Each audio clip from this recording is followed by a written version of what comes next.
He literally tells her this was a mistake, and the instant she drives away, heartbroken, bam, devastating car accident, life-altering injuries. Whoa, whoa, whoa. Back up the love bus. He said it was a mistake. She drove the car. That's like blaming the bartender because you tripped on the curb 3 blocks away. Maybe she's just a terrible driver. Did the book mention her parallel parking skills? Because my ex, Brenda. It's called emotional distress leading to distraction.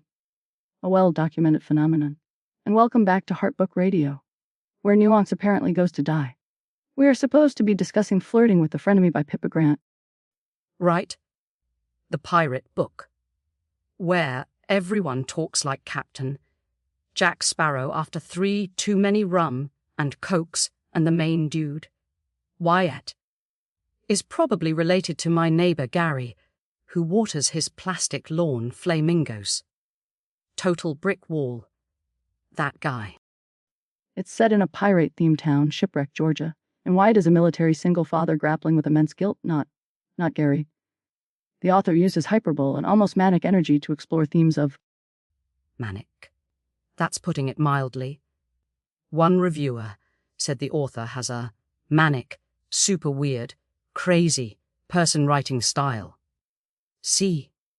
Crazy. Like when you tried to tell me Moby Dick wasn't just a really, really big fish that needed a time out. It was a complex allegory for obsession and the human condition, not just a hangry fish. Can we please focus on Wyatt and Ellie? He sleeps with his best friend's sister. His sworn enemy calls it a mistake. She nearly dies. And months later, her brother tricks them into sharing a house. Let's dissect the psychological implications. Dissect. Okay, Dr. Freard. Wyatt. High. Risk for being a complete tool. Emotional constipation level critical. Calling that night a mistake right before she crashes. Dude, read the room. Or, don't be a coward. He's worse than Gary. When Gary backed over my prize, winning petunias, and blamed the squirrels. Wyatt basically is the squirrel in this scenario. While his timing and communication are catastrophically poor, his a central driving force. He's not entirely unsympathetic. He's clearly traumatized by the event he perceives he caused. It's textbook emotional unavailability stemming from. It's textbook. Don't sleep with your enemy if you're going to whine about it 5 seconds later. And Ellie. Okay. She got banged up. That sucks. But the whole, woe is me, the universe hates us, I need a fake boyfriend. Routine. Get a grip, lady. My cousin Tina faked an entire pregnancy to get out of a timeshare presentation. That's commitment. Ellie's just mopey. She's dealing with significant physical and emotional. Her sassiness is clearly a defense mechanism. And needing a buffer at a wedding with her ex is hardly pathological. It's the brother, Beck, we should be talking about. The sheer Machiavellian manipulation of putting them in that house. Beck. Now there's a guy I understand. Stirring the pot. Causing chaos. Probably leaves cryptic messages online.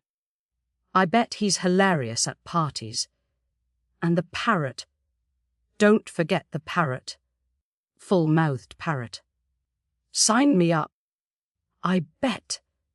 It says stuff that would make my Uncle Vinny blush.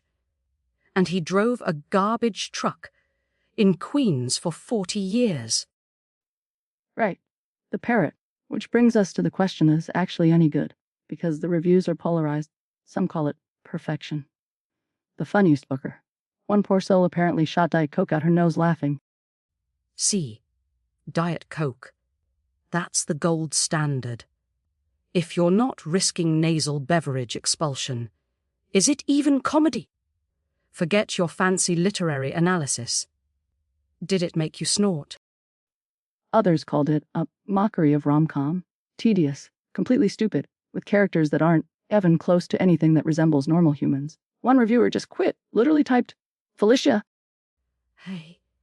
Ha probably couldn't handle the pirate town. Shipwreck, Georgia. I want to go. Do they have good seafood? Do you think the parrot takes requests? I bet it knows some limp biscuit. I highly doubt the parrot enjoys new metal. The setting's absurdity is the point. It's a backdrop for the equally absurd emotional chaos. Does the relentless, as one reviewer put, work? Sometimes. The banter between Wyatt and Ellie is sharp. That water and lava quote isn't wrong. But the plot feels less like a story and more like a series of increasingly wacky events thrown at the wall. Wacky is good. Like that listener email we definitely got from, Chad in Chattanooga. He asks, if Wyatt were a sandwich, what kind would he be? I'm going with stale white bread, a single slice of lukewarm bologna, and maybe some guilt-flavored mayonnaise. I think the book succeeds if you accept its premise is intentionally over the top.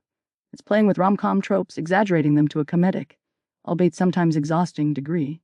It's not trying to be realistic. It's trying to be Pippa Grant.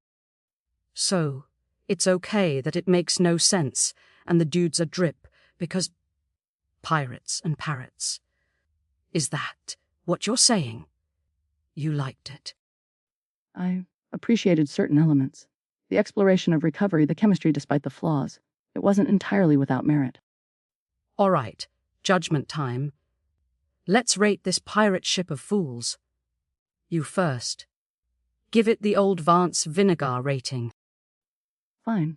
Considering the problematic inciting incident versus the surprisingly effective banner and the sheer audacity of the premise, I give Flirting with the Frenemy a 6 out of 10 required therapy sessions for the main characters.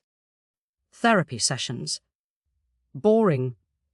I give it 4 out of 5 peg legs and a bottle of whatever that parrot's drinking. It was nuts. People yelled. Stuff happened. Someone almost died. Someone got laid. Entertainment. Arg. Unbelievable. That's all the time we have. Join us next week when we tackle the controversial new release, Gary. The sentient mailbox finds love. I hear it's steamy. Oh, for the love of... Keep it locked, you crazy bookworms. Oh. This is Big Sal and Dr. Vance on Heart Book Radio.